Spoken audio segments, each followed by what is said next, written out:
And we are. Hello and welcome to our very first Painter One Live. I'm that Kimberly, and this is Gene Harris. and Jean and I are going to be chatting about Google from the beginning and he's going to teach me what he learned and why. So thank you all very much for joining us today. We are excited about doing this every Monday. And I just kind of want to give you guys a little insight that we are live on not just the LinkedIn, as Brendan likes to say, but we're also live on Painter One's Facebook page, as well as their YouTube channel. And unfortunately, IG doesn't work into StreamYard, but we're gonna figure something out. Okay, something's happening there. Cancel. Don't do that. I don't know. Hold on 2 seconds. We're having a little technical things. Okay, anyways. So again, yes. So leave your comments leave your questions in the comments below, because we are hoping to get to answer any questions you might have. Our goal of these lives are to provide the audience with valuable information.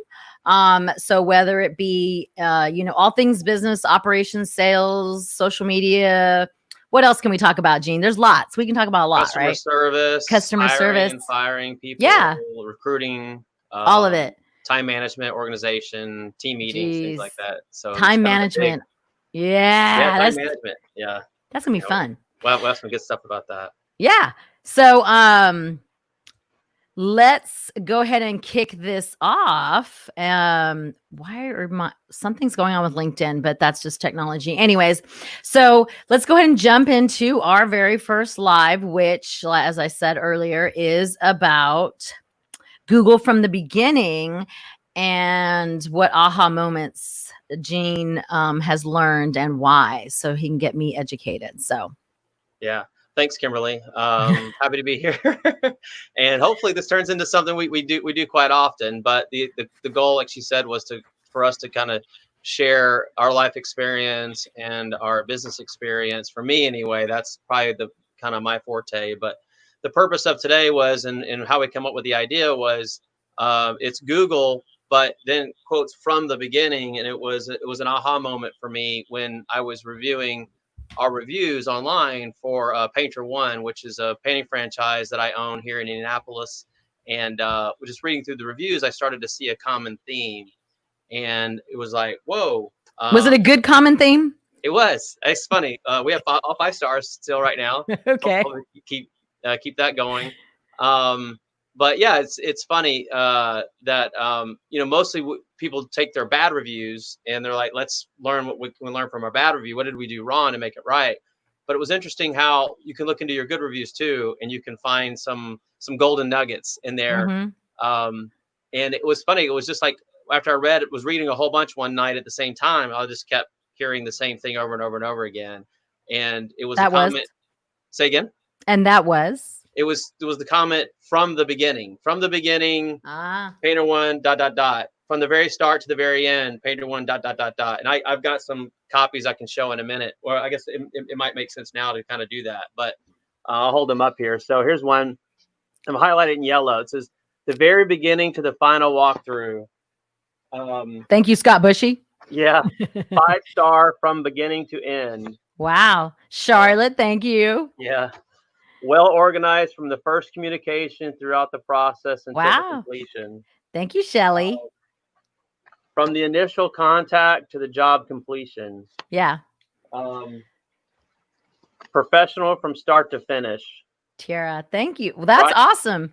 So yeah, I mean, that's, I don't know, 6, 7, 8 reviews, all different people, all different jobs. Yeah. But it was interesting how they all started it out the same way. They all started with from the beginning, and they weren't talking about how we were the best painters. I mean, granted, they talk about the painting was good and but it's an old saying of mine, first things first. It's an old Stephen Covey, 7 habits of highly effective people. Which will be another episode, another day, Another right? episode, another day. But first things first, and people will think about that. So, your customers are going to tell you what's important to them.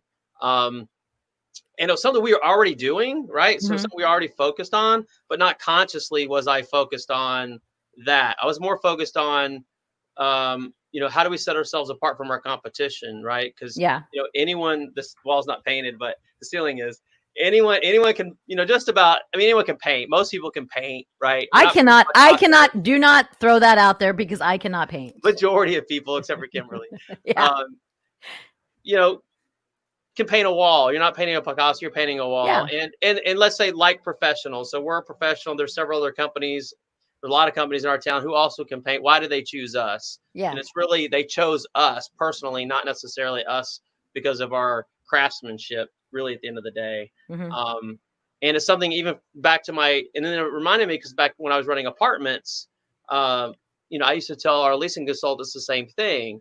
That yeah, for the most part, yeah, you have better countertops, you have this, you have that. But really at the end of the day, if you have a certain, let's say you have a class A community, your class A community against the next class A community against the next class A are pretty much the same, right? I Yeah. mean, everybody has granite or, everyone has a pool, everyone has a fitness center, everyone has. So what really sets you apart? And it's you, it's the people. Yeah. And, and I noticed that back then I said, the majority of your customers are leasing because they liked Kimberly, Yeah. right? They Mhm. connected with you on somehow. They trusted you more, whatever that is. They don't consciously know it. They'll come back and say, "Oh, we liked your floor plan better, or we liked your pool better, or No, whatever." it's how people always remember how you made them feel Right. and how you reacted to them, how, whether it's the customer service, the respect, the going above and beyond, the numbers, the fact that you could remember numbers, the fact that, or the fact that you were both loved unicorns, whatever. They definitely remember those things. Yeah, we always cheated, and I would always Mhm. try to learn. And I even do this now with the painting company when I'm doing an estimate. Is I try to learn something personable about the person, and then when I follow up with the estimate later that night, when I send an email, I always try to write, "Hey, so glad to meet you and your dog Lucky or whatever." Yeah, that's not Kind of thing. cheating though. That means that you genuinely are trying to connect with them, right? Like that's True, but I'm just, but yeah, pro tip, something. right, Yeah, is pro to tip. find something personable. Even when we were doing apartments, same thing. It was, Mhm. when you follow up with them, make yourself a note because I mean you're gonna see, we do 6, 7, 8, 10 estimates a day, right? Mhm. Or and so that's 30 estimates a week. A month ago, I've done 100 and something estimates. How in the world am I going to remember every single person personable about them? Yeah. So making that note about it. So then when you connect with them again, you use that little personal tidbit.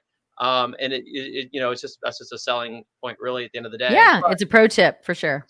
yeah, pro tip. But even when in apartments, it was, we always talk about follow up, right? Follow up. We, back then, we were making phone calls, Yeah. and you call someone and they wouldn't answer. You call them, and 6 weeks, 2 months later, and you don't know how many people we've leased apartments to, who when they came back, they said the only reason why I'm leasing for because you're the only one who kept calling me, Wow. and that just That said something about you, right? that does. Yeah. Yeah. Um, I so mean, I'm a so renter. I'm a renter, and I could tell you the amount of lack of follow up to like it was is not as high as the lack of for follow up. So those that followed up, they got back to you when they said they would. Those were the ones that's key that too. yeah narrowed down my decision making for me because if they were going to treat me like that while I before I even got into the apartment, then can you imagine when I lived there, right? Right. Yeah. There. Yeah. I mean, great Mm-hmm. point. Yeah. You said they followed when they said they were going to. Mm-hmm.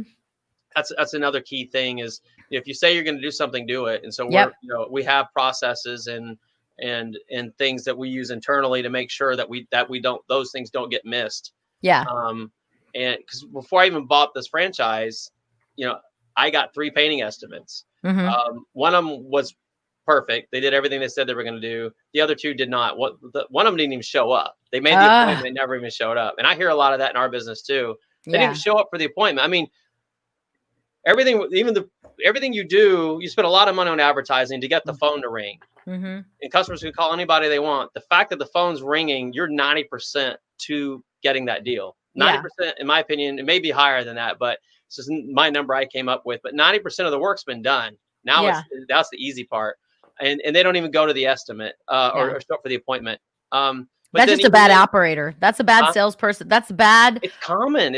I know, but that's what's scary. Well, it's because those people are not either good at, in my opinion, I feel it's those people were not taught in a way they are not salespeople by nature, or they are, they just were not taught properly and don't even know that that's also key in operations, in my opinion, period. Yeah. No, but it's a common thing though. I mean, in most businesses, it's weird how that's just the norm, actually. And then, then like I said, so I got one didn't show up, and then one said, okay, I'm going to send you the quote tomorrow. And I didn't get it until the following, like almost 7 days later, did I not get the estimate. Wow. Yeah. And these are the big three in my town. Wow. In Indianapolis.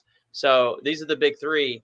And, so that's what I'm up against. Right. So I was like, all I got to do is answer the phone, show up, do everything I'm saying I'm going to do, and I'm going to win so much more because of that. And, and again, and my customers are telling me that right here, start to finish, you communicated, you stay you stay connected. Even our painters sometimes get frustrated because like, okay, at the end of every day, you gotta let me know you're done. And then you gotta let me know we're going to be back tomorrow. And, and they're just like, why don't you keep telling that? It's like, because I'm telling our customer, that's why. And because we're really good about communication, and this is what sets us apart from our competition. And yeah, so I mean, there you go.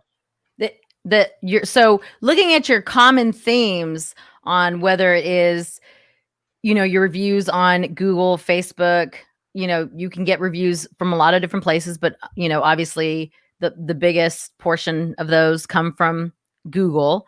Back in the day, you remember the whole debate between I don't even remember the name of the company. Oh, Apartment Ratings.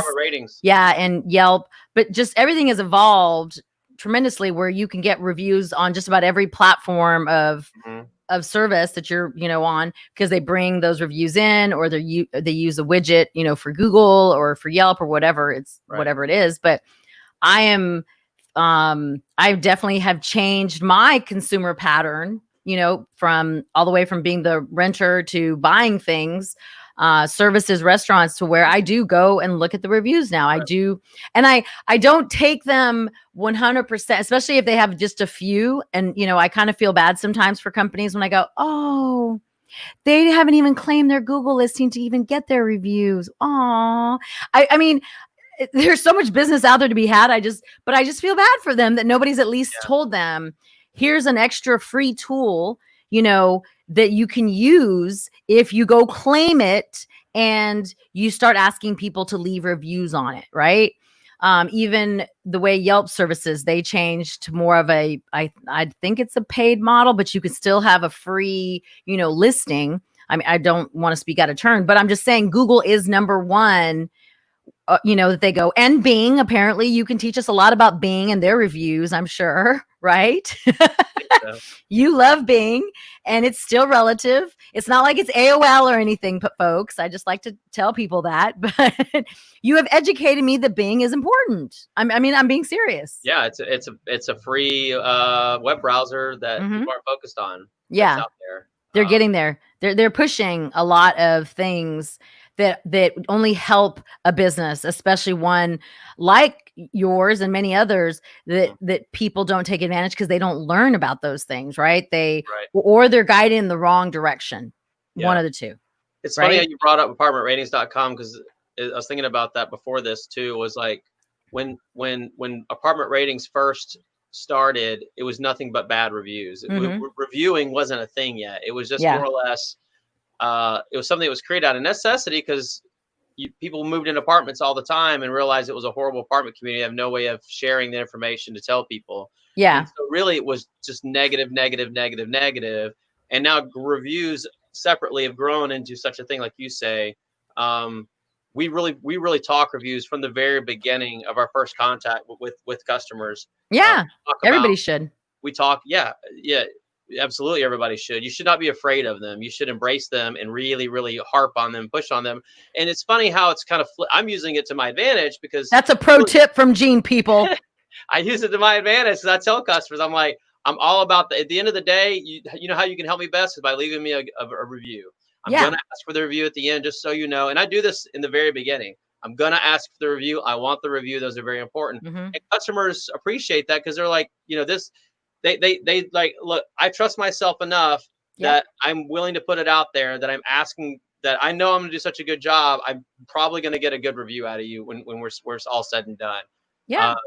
And I tell people, because I mean, that's how I run my business. I tell them, we're not, we're painting walls. So we're not leaving until you're happy. So we can walk around, you see that? Okay, I'll paint it. You see that? Okay, I'll paint that. Okay. I mean, it's just like, we're going to, it's like you get your car fixed. You don't take the car away and it's still broken.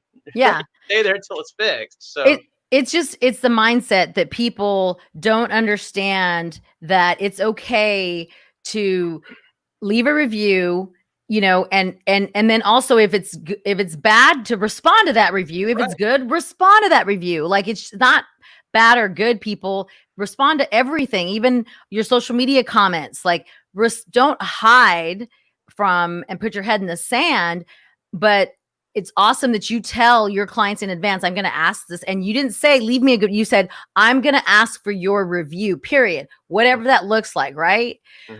And we could go into, the legality of the, bribing type of that you don't do. But I'm glad that you say in advance to people, hey, I'm going to ask this because it's feedback. Everybody needs to know about, I want to know. I remember a story of a client back in the day that was like, when somebody said, well, I know Kimberly and I wouldn't want to tell her that I don't think X, Y, and Z. And my friend, who was also a client, said, if you knew Kimberly, you would know, Kimberly would want to know the truth about whatever's going on in your head, that you feel that her team is not, doing to the best of their ability or to the best of your liking or whatever. This is pre-review stage, right? This is just word of mouth. They do, your word is bond, right? This is all pre-review, but we didn't ever ask for reviews, and we should have the whole time. It would have gotten us organic reach. There's so many things about Google reviews that people don't understand, that I'm still learning. That it's just good. It's positive. People are more likely to speak highly of you.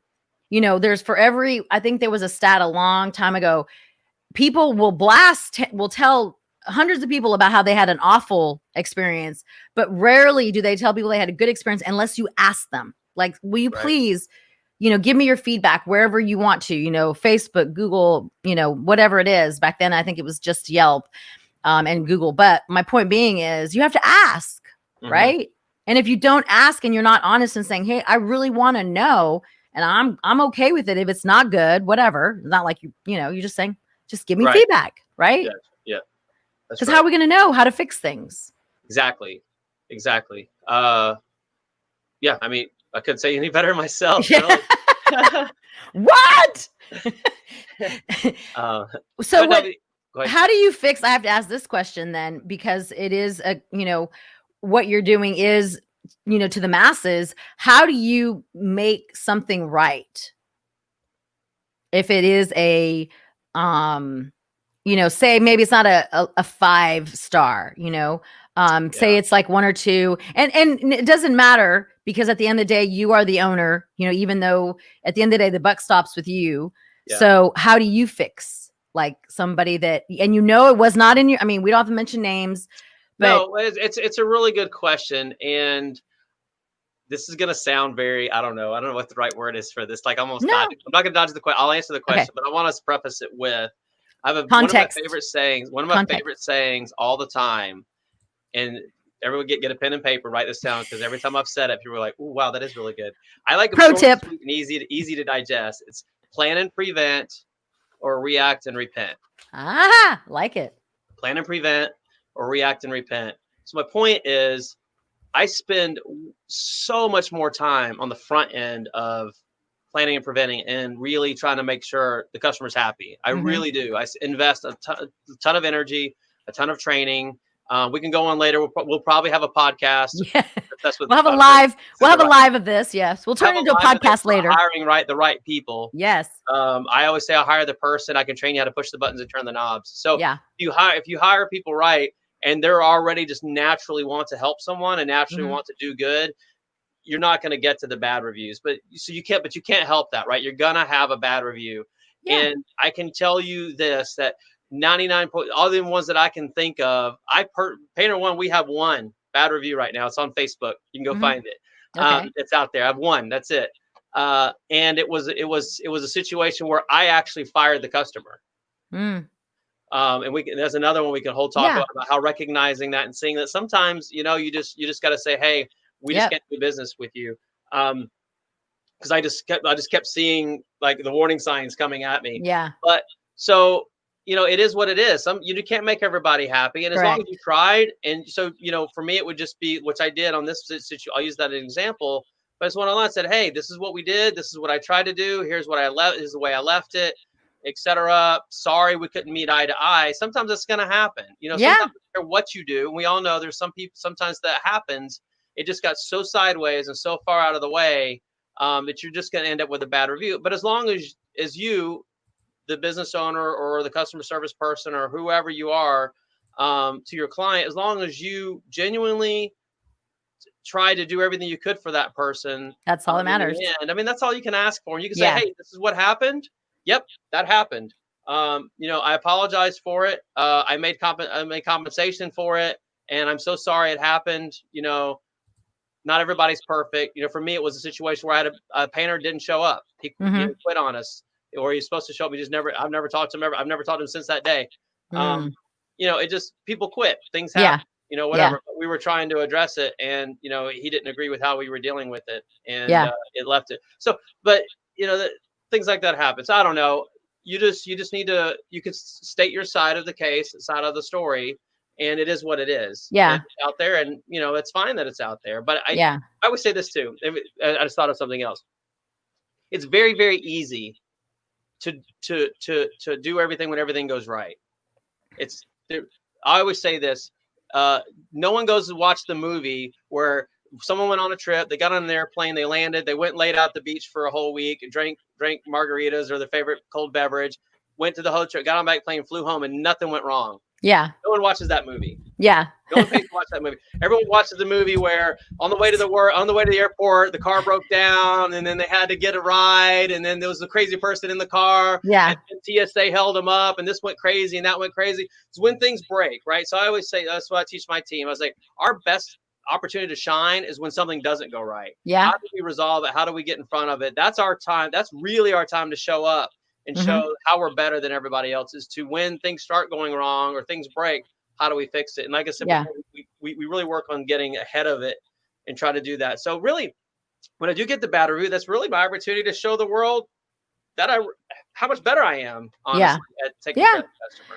I agree with you on when things break or things are not as you had sold them to be. I can speak from that I always was the first person to say the apology. I also made sure that our team knew, like, I want to see documentation that you did everything within your power to do, and before I'm gonna lay blame. But at the end of the day, it's I'm the owner of the business. So at the end of the day, I'm the one that is gonna step up and say, I apologize. Let me make this right. If they let me make it right, we made it right. And that's how I knew we got more business, because for whatever reason, something happened. Now, if it was the camera guy's fault or it was one of our in-house, producers or editors' fault, then I still took that blame because I hired that person, right? And I was like, let me make this right. There was maybe in a 15-year period, and granted, we never asked for people for reviews. That, it wasn't like, and by the time the reviews were really hot, it just kind of, you know what I mean? We just didn't.